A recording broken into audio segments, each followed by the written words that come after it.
A Pakistan-based group called the Transparent Tribe has a history of targeting the Indian government and military entities. Pakistan की सेना की 15,000 फाइलें चोरी होने की खबर है। ये दावा ये है कुछ हैकरों ने वहां की सेना के कंप्यूटरों में सेंध लगाकर ये सिगरेट हासिल कर लिया। लेकिन पाकिस्तान को लग रहा है कि ये काम करने वाले हैकर हिंदुस्तान के दोस्त हैं। भारत में ना पिछले 6 महीनों में एक हफ्ते के अंदर अंदर 2000 से भी ज्यादा साइबर अटैक के केसेस देखे गए हैं। अभी ये जो नया AI टूल आया है ChatGPT, वहां पर तो ऑलरेडी 1 लाख लोगों के अकाउंट्स हैक हो चुके हैं।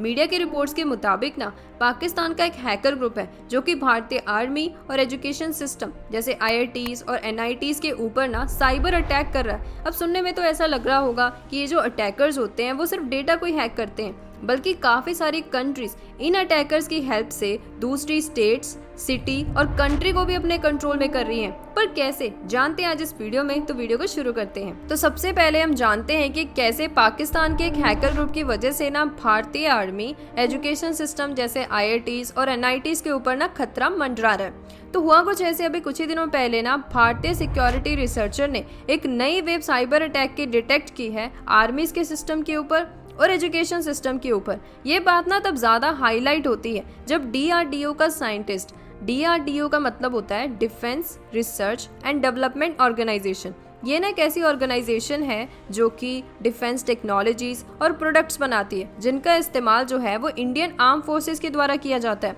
अब ये ऑर्गेनाइजेशन का एक साइंटिस्ट क्या करता है, हमारे भारत के डिफेंस टेक्नोलॉजी की जो सेंसिटिव इंफॉर्मेशन है उसको एक पाकिस्तान के एजेंट को ना लीक कर देता है, जिससे के बाद से साइबर अटैक होने की जो प्रोबेबिलिटी है वो भारत में काफ़ी हद तक देखी गई है। इसी के ऊपर ना सीक राइट, जो कि एक Pune based quick heal technology limited का ब्रांड है, उनके मुताबिक इसके पीछे ना पाकिस्तान का एक साइबर अटैक ग्रुप हो सकता है जिसका नाम है ट्रांसपेरेंट ट्राइब, जिसकी शुरुआत 2013 में हुई थी। ये जो हैकर ग्रुप है ना वो काफ़ी लंबे समय से भारतीय आर्मी, मिलिट्री, डिफेंस ऑर्गेनाइजेशन और जितने भी एजुकेशन सिस्टम है उसको ना काफ़ी लंबे समय से टारगेट कर रहा है। अब ये जो हैकर्स होते हैं वो काफ़ी अलग अलग तरीकों का इस्तेमाल करते हैं सिस्टम को हैक करने के लिए, जिनमें से ये जो 3 तरीके हैं ना वो काफ़ी ज़्यादा कॉमन है। सबसे पहले है मलेशियस फाइल। अब मलेशियस किसी फाइल का नाम नहीं है, बल्कि एक ऐसा प्रोग्राम, एक ऐसा सॉफ्टवेयर या फिर बोले एक ऐसा वायरस है जिसकी हेल्प से ना हैकर आपके सिस्टम को हैक कर लेगा।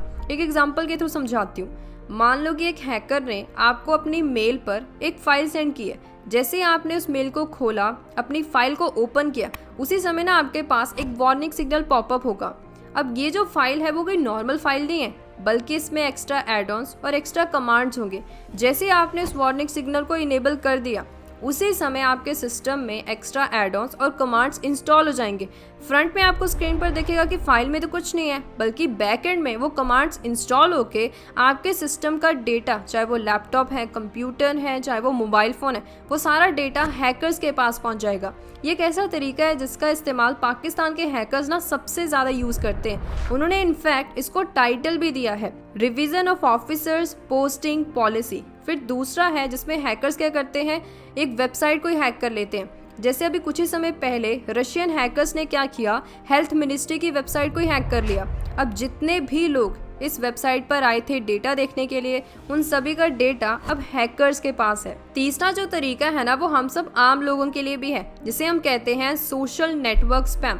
इसमें हैकर्स क्या करते हैं, हमें सोशल नेटवर्किंग साइट्स पर एक फोटो या फिर वीडियो दिखाते हैं और बोलते हैं कि यदि आपको इसको पूरा देखना है तो इस लिंक पर क्लिक कर लो। जैसे आपने उस लिंक पर क्लिक किया, आपका सारा डेटा जो है सिस्टम का वो हैकर्स के पास पहुंच जाएगा। इन्हीं साइबर अटैक्स की वजह से ना 2018 में पूरे वर्ल्ड को $600 बिलियन का नुकसान हुआ था, जो कि उस समय ग्लोबल GDP का सिर्फ 1% था। यदि हम आज की बात करें तो एक्सपर्ट्स का मानना है कि 2023 में पूरे वर्ल्ड को ना $8 ट्रिलियन का नुकसान होगा। यही नुकसान का जो मार्क है वो 2025 तक $10.5 ट्रिलियन तक पहुंच जाएगा। इसी से हमारी वीडियो का सेकंड पार्ट शुरू होता है कि कैसे साइबर अटैक्स हमारी इकोनॉमी के ऊपर बुरा प्रभाव डाल रहे हैं। एक और तो हमारे भारत की डिजिटल इकोनॉमी $1 ट्रिलियन का मार्क टच कर रही है।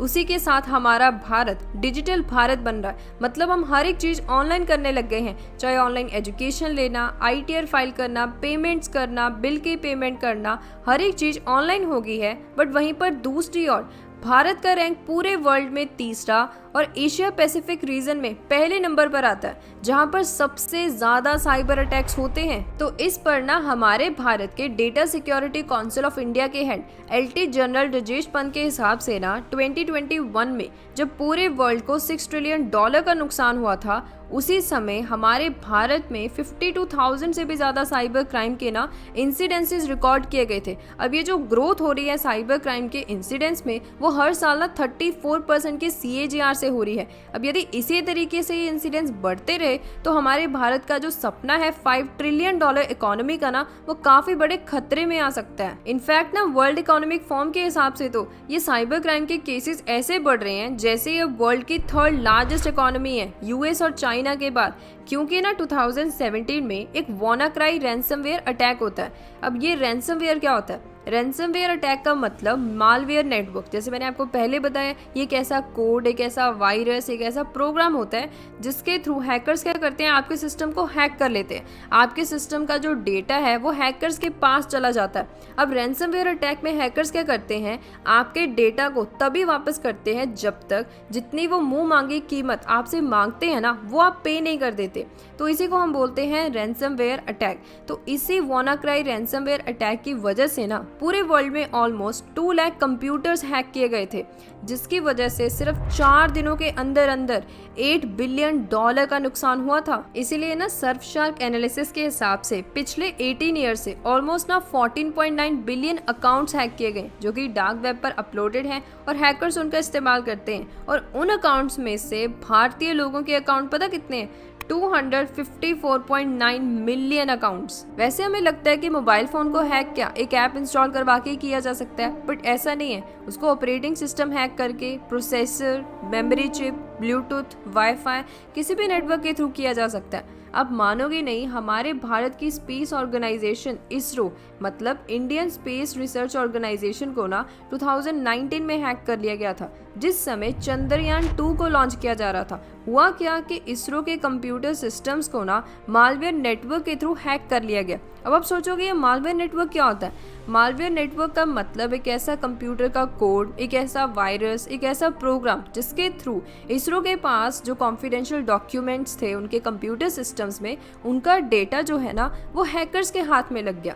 तो इसी से हमारी वीडियो का 3rd पार्ट शुरू होता है कि कैसे साइबर अटैक्स का इस्तेमाल डेटा चोरी करने के साथ साथ दूसरी कंट्रीज को अपने कंट्रोल में लाने के लिए भी किया जा सकता है। जैसे कि ना 2014 में अचानक से यूक्रेन में कम्युनिकेशन ब्रेक हो जाता है, इंटरनेट सर्विस नहीं चल रही, मोबाइल फोन बंद है, इलेक्ट्रिसिटी नहीं है। लोग पैनिक कर रहे हैं कि एक्चुअल में हुआ क्या है। जिस समय अथॉरिटीज ये बिजी थी पता लगाने के लिए कि एक्चुअल में हो क्या रहा है, उसी समय रशियन फोर्सेस कंट्री में घुसती हैं और क्रिमियन पेनिनसुला और बेस को ना अपने कंट्रोल में कर लेती हैं। तो इसी से हम अंदाजा लगा सकते हैं कि कैसे साइबर अटैक्स का इस्तेमाल दूसरे कंट्रीज को अपने कंट्रोल में लाने के लिए भी किया जा सकता है। अभी ये आपको पुराना इंसिडेंस लगेगा क्योंकि ये 2014 का है। यदि हम करंट की बात करें 2020 में मुंबई, जो कि एक फाइनेंशियल कैपिटल है, मतलब कि वहाँ पर NSE और BSE एक्सचेंज है जिसके थ्रू कंपनी के शेयर्स ट्रेड किए जाते हैं, मतलब बाय सेल किए जाते हैं।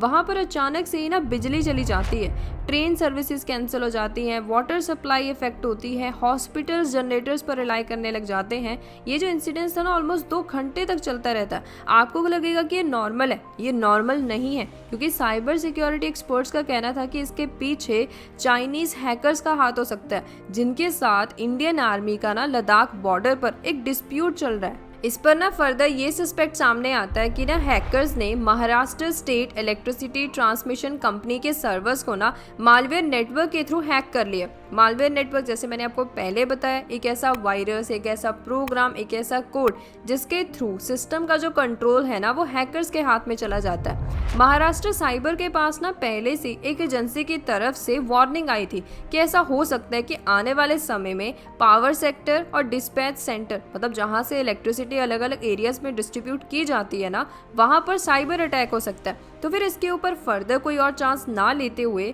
LT जनरल राजेश पंत ने इमीडिएटली ना state and central power ministry से रिपोर्ट मंगवाई और पता लगाने की कोशिश की कि क्या इस इंसिडेंसेस के होने के इंडिकेटर्स हैं, क्या इसके सस्पेक्ट्स जो हैं वो चाइनीज हैकर्स ही हैं या फिर नहीं। फिर ना साइबर फोरेंसिक टीम्स इन्वेस्टिगेशन शुरू करती है और 2 रिपोर्ट सामने रखती है पंत के, जिसपे मोस्टली यही सामने आता है कि ये जो भी कुछ हुआ है ना वो एक्सटर्नल अटैक की वजह से हुआ है। बट एक्सपर्ट्स का मानना ये भी था कि मालवेयर नेटवर्क भी डिटेक्ट किया गया, बट वो जो मालवेयर नेटवर्क है वो इतना ज़्यादा कैपेबल नहीं था कि वो इलेक्ट्रिसिटी को ही बंद कर दे। इसीलिए फिर finally power system operation corporation limited company, जो कि मुंबई में इलेक्ट्रिसिटी डिस्प्यूट करती है, वो ये फैसला सुनाती है कि ये जो भी फेलियर हुआ है वो ह्यूमन एरर की वजह से हुआ है, ना कि साइबर अटैक की वजह से। बट स्टिल इससे हमें ये चीज़ तो पता चल गई है कि साइबर अटैक का इस्तेमाल डेटा चोरी करने के साथ साथ पूरी एक सिटी, पूरी एक कंट्री को कंट्रोल में करने के लिए किया जा सकता है। और ऊपर से ऑफिशियल एस्टिमेट्स के हिसाब से रैंसमवेयर अटैक जो भारत में हो रहे हैं, मतलब जो साइबर अटैक ही होते हैं, वो हर साल 120% से इंक्रीज हो रहे हैं। ये जो अटैक हैं वो सिर्फ पावर कंपनीज पर नहीं बल्कि oil and gas, telecom, restaurants, labs, pharma companies, वो भी इन सभी के विक्टिम्स हैं। अब इन प्रॉब्लम्स को सॉल्व करने के लिए क्या सोल्यूशन हो सकते हैं, इसी से ना हम अपनी वीडियो का लास्ट पार्ट शुरू करते हैं। क्या है सोल्यूशंस? सबसे पहला सोल्यूशन है ह्यूजिफर्म मोतीवाला, जो कि ना डायरेक्टर हैं पेलो एलो नेटवर्क कंपनी के।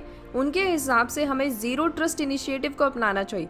सिंपल मतलब ये है कि कंपनी को ना हर एक स्टेज पर अपने कॉन्फिडेंशियल डेटा को ना चेक करते रहना चाहिए कि वो कहाँ पर स्टोर है, क्या उसको अपडेट किया जा रहा है रेगुलरली। इससे ना ऑर्गेनाइजेशन को पता लगता रहेगा कि उनका डेटा कितना सिक्योर है। दूसरा, ऑर्गेनाइजेशन जो कि ना क्रिटिकल इंफ्रास्ट्रक्चर डिपार्टमेंट में है, मतलब आईटी सेक्टर, फार्मा सेक्टर या फिर कोई और सेक्टर जैसे बैंकिंग सेक्टर हो गया, तो वहाँ पर हर एक एम्प्लॉय को ये इन्फॉर्मेशन होनी चाहिए कि यदि इन केस उनके ऊपर साइबर सिक्योरिटी का अटैक होता है तो उनको किस तरीके से रिएक्ट करना है, कहाँ पर रिपोर्ट करनी है। तो इसीलिए ना हर एक बिजनेस में एक स्ट्रॉन्ग इंफॉर्मेशन सिक्योरिटी पॉलिसी होनी चाहिए और हर एक एम्प्लॉय को उस पॉलिसी के बारे में ना पता होना चाहिए।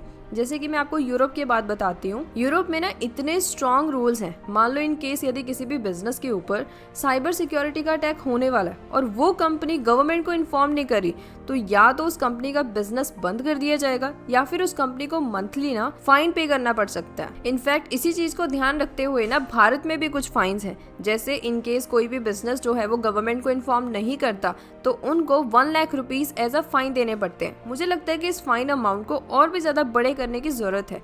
फिर तीसरा है, इकोनॉमी में चाहे छोटा बिजनेस है चाहे मीडियम साइज बिजनेस है, हर एक बिजनेस पर अटैक होने की प्रोबेबिलिटी बराबर की होती है। अब इसीलिए हर एक बिजनेस में ना एक साइबर सिक्योरिटी डिपार्टमेंट ना अलग से होना चाहिए और हर एक बिजनेस को अपने रेवेन्यू का, अपने प्रॉफिट का 10% हिस्सा जो है वो इन साइबर सिक्योरिटी इश्यूज के लिए ही स्पेंड करना चाहिए। इससे बिजनेस जो है वो सिक्योर रह सकते हैं। आपको क्या लगता है कि और कौन से सोल्यूशंस हैं जो कि कंपनीज को फॉलो करने चाहिए? तो आज इस वीडियो में इतना ही। सोर्सेज का लिंक आपको डिस्क्रिप्शन बॉक्स में मिल जाएगा। Till then thank you, bye bye.